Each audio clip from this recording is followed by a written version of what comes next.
High দেখো কত বড় গোটাই কাঁঠাল। এ গো পণস গো পণস। কাঁঠাল ভাঙা রাখে টিকে রেডি হতে হয়, আগে সর্ষের তেল মাখাই নিতে হয় হাতে। দেখছো ভাই, উপরটা দেখুন দেখাটে কাঁচাটা, হ্যাঁ ভেতরটা কাঢ়ি কিনে দেখবো কি সুন্দর, একদম সোনালি সোনালি তার কড়াগা। আষাঢ়ি সংক্রান্তির দিনে আমার একদম গোটাই মস্ত বিশাল একদম পণস ভাঙ্গি পকাইলি সকাল সকাল দেখো।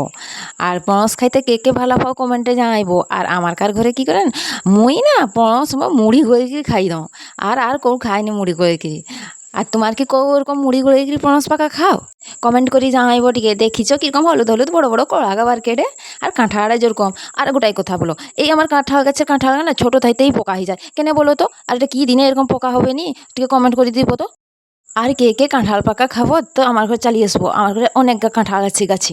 দেখো কথা বলতে বলতে কত কাঁঠাল পাকা ভাঙলি দেখো। দেখছো গোটাই গাংলা ভর্তি, তারপরে গোটাই বাসন দেখো, বড় জামবাটিকে ভর্তি। আর তার ছাবলাগা দেখো 2 বালতি ভর্তি, গোটাই বড় আর গোটাই ছোট। ভিডিও ভালো লাগলে লাইক শেয়ার করবো, আর ইউটিউবরু দেখলে আমার চ্যানেলকে সাবস্ক্রাইব করবো, আর ফেসবুকরে যদি দেখি তাও ফলো করে দিব।